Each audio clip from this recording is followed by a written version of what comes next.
The first thing that caught my attention was the rancher's voice. Calm, steady, almost too gentle for a moment that felt so tense. "Just sit, sister, trust me," he said, and the way he said it made me freeze for a second. I didn't even know the whole story yet, but those words alone pulled me in. I could hear a mix of confidence and quiet assurance in his tone, like he knew exactly what would happen next. And that's what made it even more intriguing.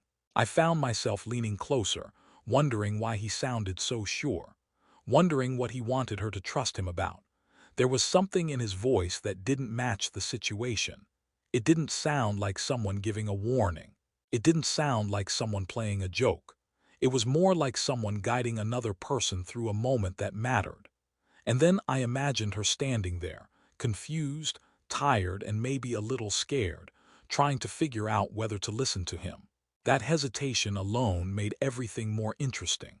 Because why would a rancher in the middle of nowhere ask a woman to just sit like that? Why did it feel like the next thing that would happen wasn't simple at all?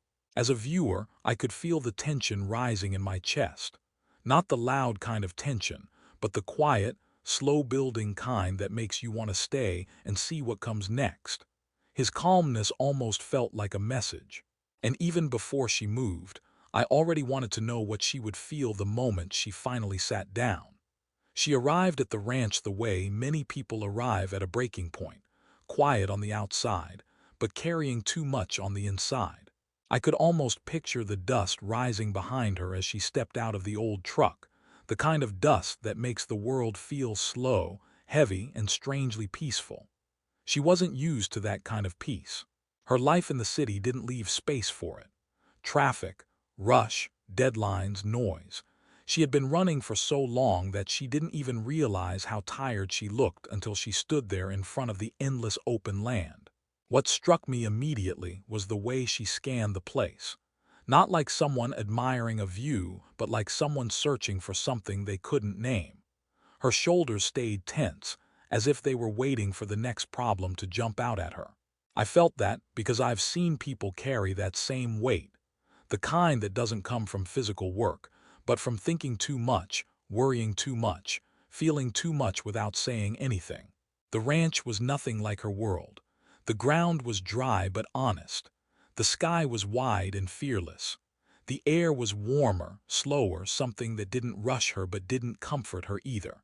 It was the kind of place that quietly asked you to breathe, but she didn't know how. Not yet. When she met the rancher, she didn't know what to expect. He wasn't loud, not the type to fill the silence with empty words. He simply watched her for a moment, not judging, just noticing. And that alone made her a little uncomfortable. In the city, nobody looked at you long enough to see anything. But this man, he had the eyes of someone who lived close to nature, someone who could read storms before they came, someone who could sense when a person was unraveling even if they were trying their best to appear fine. He didn't ask her why she came. He didn't ask what was wrong. And honestly, that was the first moment I felt something shift between them. Silence wasn't awkward here. It didn't demand answers. It just existed, wide and open, like the ranch itself. She followed him slowly, unsure of why she trusted his steps. The dust puffed beneath her boots with every move, and each sound made her more aware of how unfamiliar this place was. She wasn't used to hearing her own footsteps. She lived in a world where the noise swallowed every trace of her presence. Here, though, every step reminded her she was real, grounded, alive, and maybe even fragile. The rancher walked ahead with a steady pace, not too fast, not too slow. He didn't seem rushed. That alone told me he lived differently. People who are always running never walk like that. His walk said he understood time, and he wasn't afraid of taking it. She kept glancing around as she followed him, noticing details she had never paid attention to before. The wooden fences worn by sun and wind, the low sound of cattle somewhere in the distance, the soft hum of insects hidden in the grass. Even the breeze felt like it had something to say. And through all of this, she carried something invisible, a heaviness that didn't match the open land around her. She looked like someone searching for escape, but also scared of what staying still might reveal. I watched her and felt that tug in my chest. That feeling when you know a person is running from something inside themselves, not from the world outside. The rancher glanced back once, just enough to make sure she was still there. His eyes weren't sharp or demanding. They were calm, patient, almost too patient for someone she had just met. It was as if he already understood her in a way she didn't understand herself.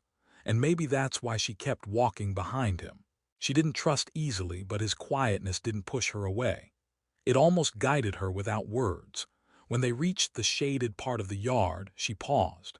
Maybe it was the sudden drop in sunlight, or maybe it was her mind trying to process everything at once. She could feel the difference in the air. Cooler, softer, like the world was giving her a moment to stop running. She looked at the rancher again, wondering why he had brought her here, why he hadn't asked her anything yet, why he seemed unfazed by the tension she carried. He didn't force anything. He just let her exist in that space. For someone like her, who always had to explain herself, who always felt the need to meet expectations, that kind of freedom was strange, almost uncomfortable. Yet at the same time, it felt like something she had been needing without knowing. She noticed his hands too, steady, strong but gentle. The hands of someone who worked with life, not against it. Someone who didn't push the world but shaped it carefully. He wasn't the type to rush, or demand, or take more than needed. And I could see she wasn't used to that kind of energy. She kept her guard up, but not out of fear, more out of habit. Habit from being hurt, overlooked, rushed, or misunderstood by people who never really listened.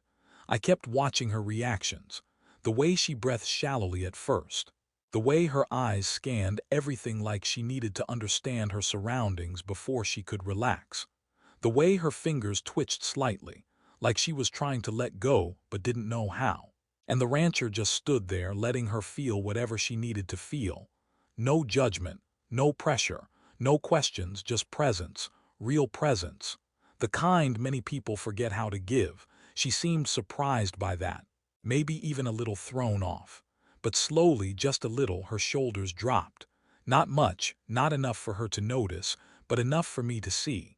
The land had already started working on her. The quiet, the open sky, the warmth in the air, the steadiness of the rancher, everything around her created a space where she didn't have to pretend. For the first time in a long time, she wasn't performing. She wasn't trying to be strong. She was just here, breathing dusty air under a big sky, following a man who didn't demand anything from her except to simply exist in this moment. And that alone made me want to keep watching, because something told me her story wasn't just about the ranch. It was about the quiet unraveling happening inside her, one slow breath at a time.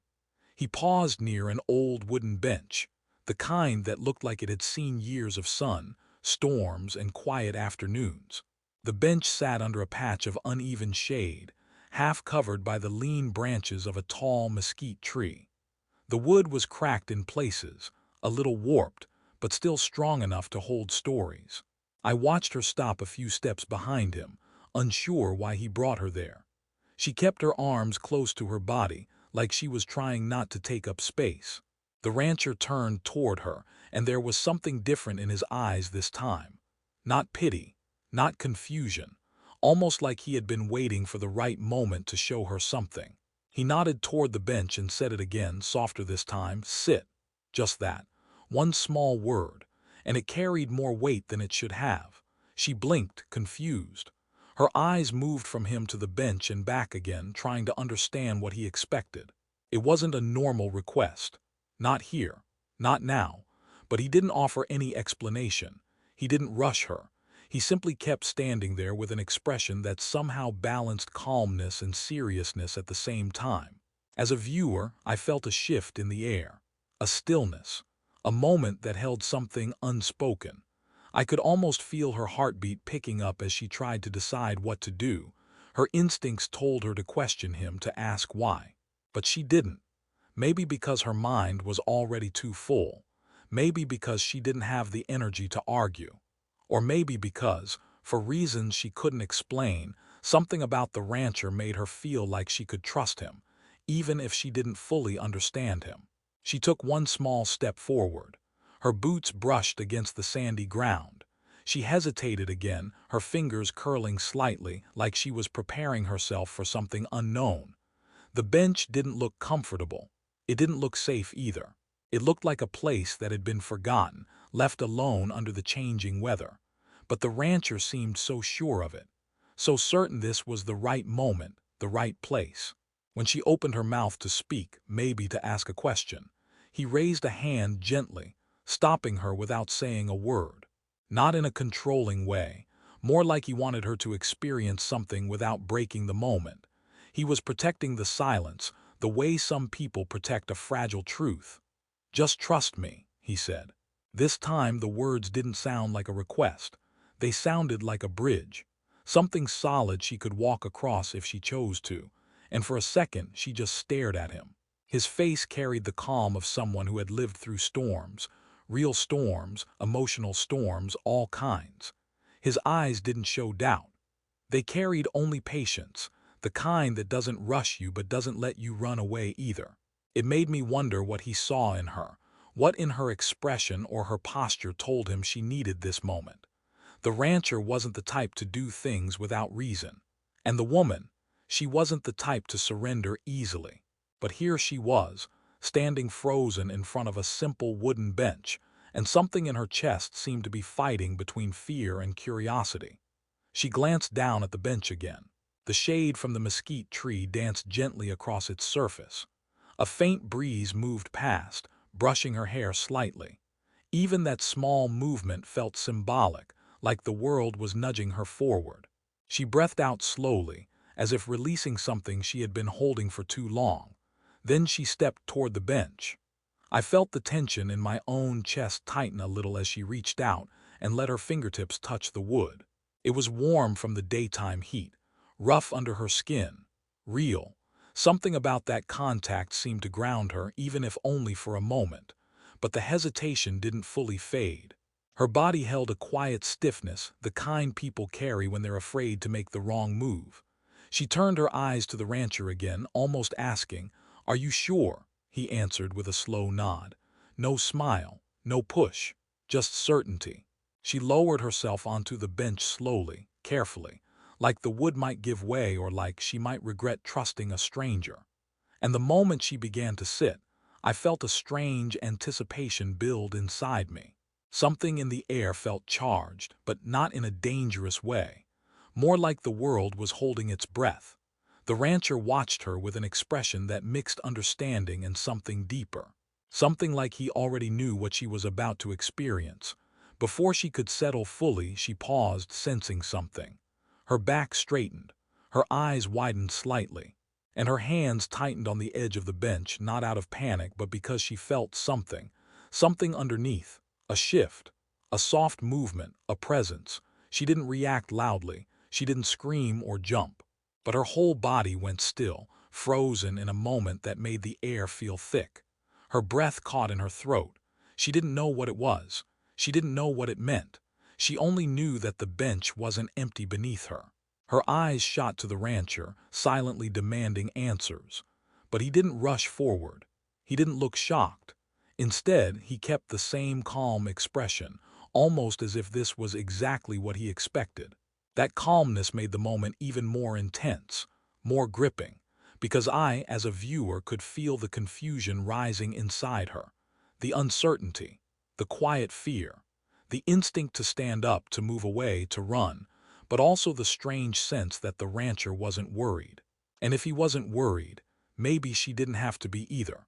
The moment held so much tension, not the loud kind, but the quiet, unsettling kind that pulls you deeper into the story. I could feel her heart racing. I could feel her mind spinning with questions. And yet she stayed seated, held there by something she couldn't explain.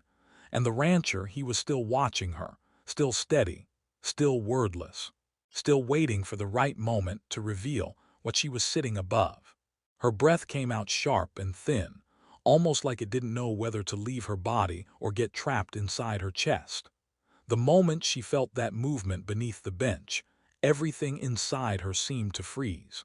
Her hands pressed tighter against the rough wood, her fingers curling slightly, as if holding on would stop whatever was happening below her. I could almost feel the tension travel up her spine, the way a sudden tremor can travel through the ground before anyone knows what caused it. She didn't move, she didn't dare, and the silence around her felt heavier than before. It wasn't a big movement she felt, not violent, not sharp, just soft, a gentle shift.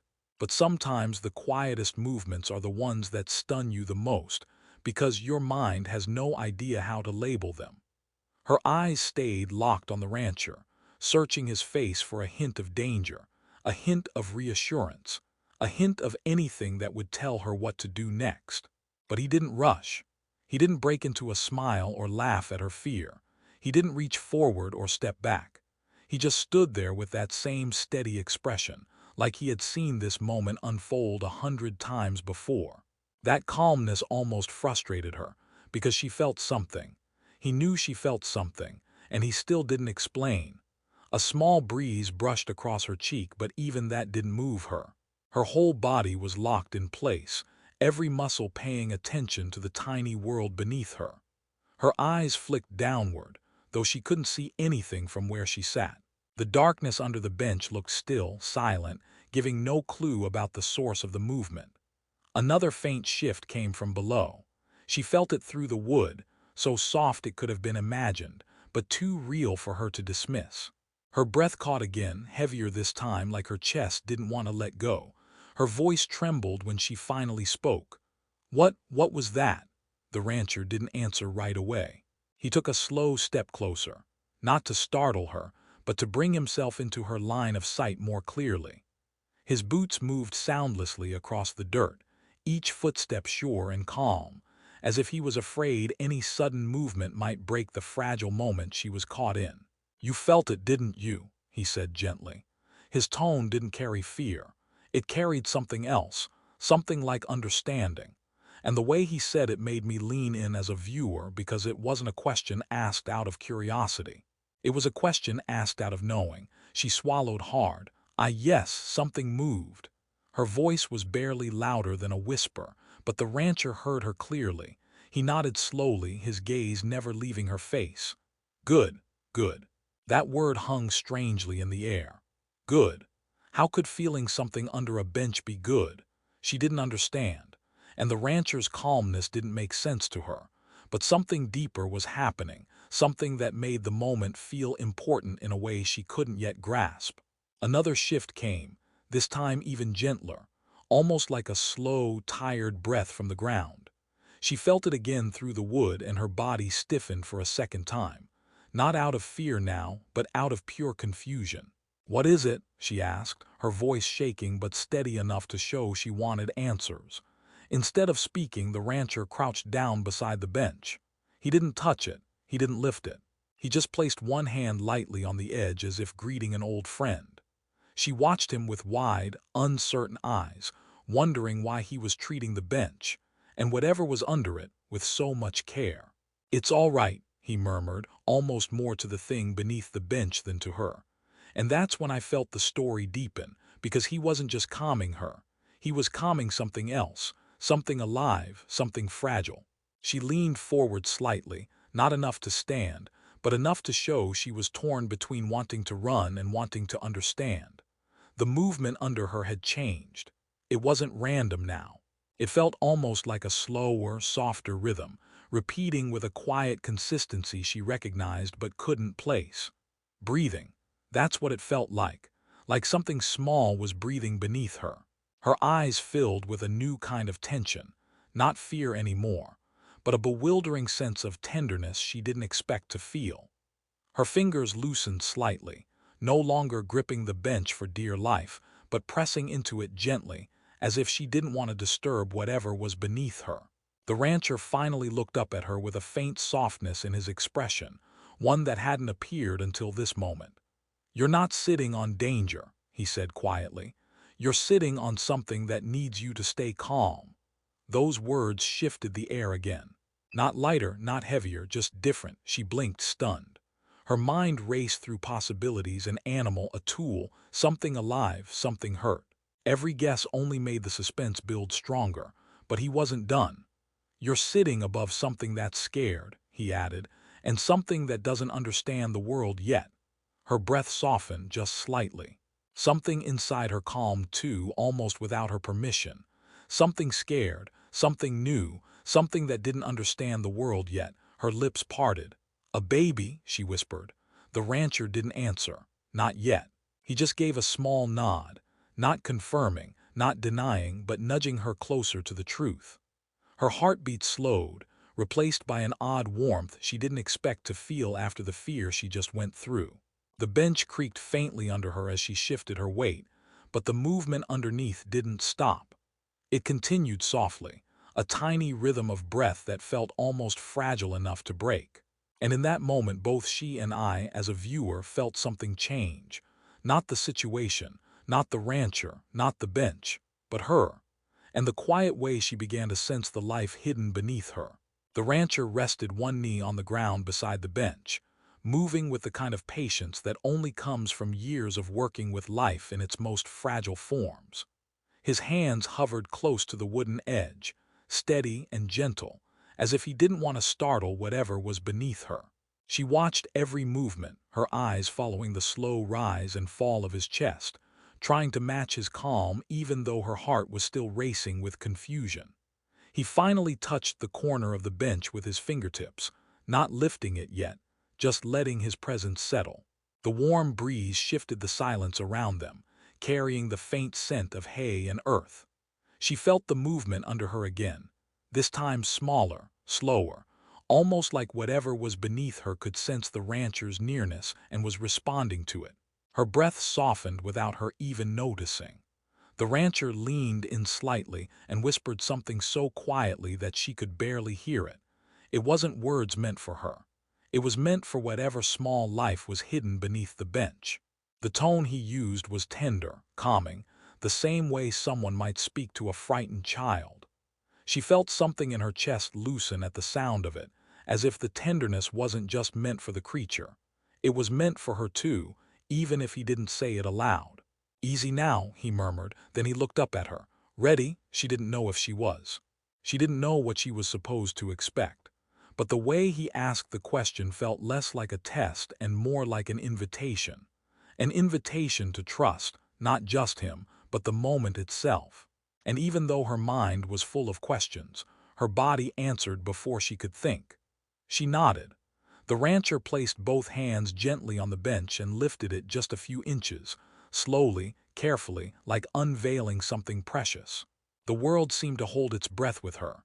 The bench rose enough to let the shadows beneath break apart, and the first thing she saw was movement, small, unsteady, weak.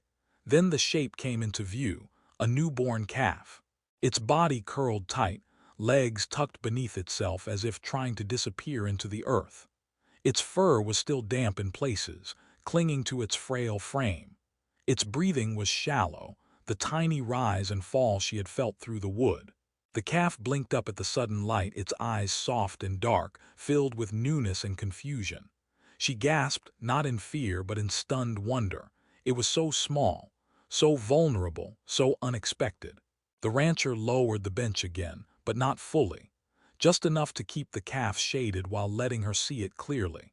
She leaned forward without thinking, drawn in by the sight of the fragile creature hiding beneath her. "It was born early this morning," the rancher explained softly. "Came into the world a little weaker than the others." She didn't interrupt. She didn't look away. Her entire attention stayed on the calf, her heart melting in a way she hadn't expected. Something in the calf's trembling movements reminded her of herself, small, overwhelmed, trying to survive something too big and too new. "He wandered off," the rancher continued, "probably looking for warmth and quiet. Found this spot instead." Her hand slid along the bench's edge, not touching the calf but wanting to. She didn't know animals. She didn't grow up around ranch life. She didn't understand the rules or the risks, but none of that mattered. In this moment, she wasn't thinking about danger or mistakes. She was thinking about the tiny breath she had felt through the wood. The moment that had scared her, confused her, frozen her, now turning into something gentle and unexpectedly beautiful. "But why under here?" she whispered. The rancher smiled softly, a smile that didn't stretch his mouth wide but warmed his eyes. "Because even the smallest creatures know when they need shelter," he said. "And sometimes the closest bit of shade feels like the safest place in the world." She looked at the calf again, watching its chest move in slow, uncertain breaths. The way its body curled in on itself reminded her of the nights she curled up alone in her apartment, trying to hide from everything she didn't have the strength to face. The calf wasn't running, it was hiding, seeking stillness, seeking a moment just to exist without the world pressing too hard. Her throat tightened. "He's scared," she murmured. "He's new," the rancher corrected gently. "Everything is loud at first when you don't know the world." Those words settled in her like someone had placed a hand over her heart. She understood that feeling too well. She knew what it was like to feel everything too loudly, to feel life pressing in from all directions until the only thing you could do was hide. And suddenly, the fear she had felt when the bench shifted didn't feel threatening anymore. It felt familiar. It felt connected. She watched the calf struggle to move one of its tiny legs. It was wobbly, unsure. The effort looked exhausting, like every small shift of its body took more strength than it had. She whispered without meaning to, "Poor thing." The rancher shook his head gently. "He doesn't need pity, just understanding." She nodded slowly, and the longer she looked at the calf, the more she felt her own heart steady itself. There was something grounding about seeing a creature so new, so fragile yet still breathing, still trying. It touched something inside her that had been numb for a long time. "Sometimes," the rancher said quietly, "the things we fear at first are things that only want warmth, not harm." His voice wasn't talking about the calf anymore. Not fully. It was talking about her. And something about that realization softened her shoulders, loosened her breath, and made her chest feel less tight. She reached down slowly, her hand trembling not with fear but with tenderness. She didn't touch the calf. She just let her hand hover near the opening, close enough that her warmth drifted down. The calf shifted slightly toward it, drawn by instinct or comfort or maybe just the presence of something gentle. And in that tiny movement, something clicked inside her. A small, quiet understanding. A reflection. She wasn't just sitting above a newborn calf. She was sitting above a mirror. One that showed her the truth about her own fragile beginnings, her fear, her longing for safety, her need for a quiet place to breathe. The rancher didn't lift the bench any higher. He didn't rush her or try to force meaning into the moment. He simply stayed there, hand resting on the wood, like he was anchoring both her and the tiny creature beneath her. The calf shifted again, just a small movement, but she felt it differently now. No fear this time, only awareness. Awareness of something alive, something vulnerable, something trusting its tiny world even though it didn't understand anything yet. The rancher watched her watching the calf. He didn't need to speak to understand what was happening inside her. Sometimes the quiet between two people says more than any long explanation. His silence wasn't empty. It was giving her space, letting her feel whatever rose inside her without pushing it away. A breeze drifted through the yard, carrying a warm smell of earth and sun. She closed her eyes for a moment, letting it wash over her. When she opened them again, nothing around her had changed, but something inside her had shifted just slightly, like a knot loosening beneath the surface of her thoughts. The rancher's voice finally broke the silence, not loudly, but with a softness that felt like a blanket gently laid over a restless mind. "Not everything that shakes under you comes to harm you," he said. "Sometimes it's just life asking for care." The words settled in her slowly, almost cautiously, as if unsure they were allowed to stay. She didn't respond right away. She let them linger, let them stretch inside her chest, let them touch places she had kept closed for a long time. Her eyes moved back to the calf. The tiny thing blinked weakly, its breaths thin but steady. She had never seen something so new, so delicate. It didn't ask for anything. It didn't fight or fear her. It simply existed beneath her, trusting the small patch of shade it had found, trusting the calm presence of the rancher beside it, trusting the soft warmth that drifted from her hand even though she didn't know what she was offering. She lowered her hand a little more, still not touching the calf but closer, letting her warmth reach it again. The calf turned its head slowly, weakly, leaning into the direction of the comfort it sensed. She felt her breath hitch, not in fear, but in tenderness so unexpected it almost startled her. The rancher watched that small exchange with a quiet understanding, like he had witnessed that kind of moment before, many times in people and in animals. "You see," he murmured, "it wasn't danger. It was need." Her chest tightened again, but this time with emotion she didn't know how to name. The calf wasn't trying to frighten her. It wasn't trying to shock her. It was simply alive, simply trying, simply needing warmth, safety, softness, things she herself had been missing for far too long. She looked at the rancher then, really looked. His face wasn't stern or distant. It held the kind of calm that only comes from someone who has learned to listen to the world instead of fighting it. Someone who sees past the surface. Someone who understands fear because he has known it, understands silence because he has lived through it, understands gentleness because he knows how easily things break if handled too roughly. "Why did you want me to sit?" she asked finally, her voice quiet but steady. He didn't hesitate. "Because you've been standing in fear for too long," he said. "Sometimes you need to feel what you're afraid of so you can see it isn't what you think." She swallowed. The words didn't sting. They settled, they resonated. They felt true in a way she didn't want to admit but couldn't deny. Her eyes drifted back to the calf. The soft movements, the tiny breaths, the fragile presence, it all felt symbolic in a way she hadn't expected. She had been carrying so much weight inside her, so much fear, so much pressure to stay strong. And here was a newborn creature that wasn't strong at all, yet it wasn't ashamed of needing care. It wasn't afraid to seek shelter or comfort. It wasn't hiding its weakness, it was simply surviving through it. She felt something warm rise in her throat, a kind of quiet ache, not painful, not dramatic, just real.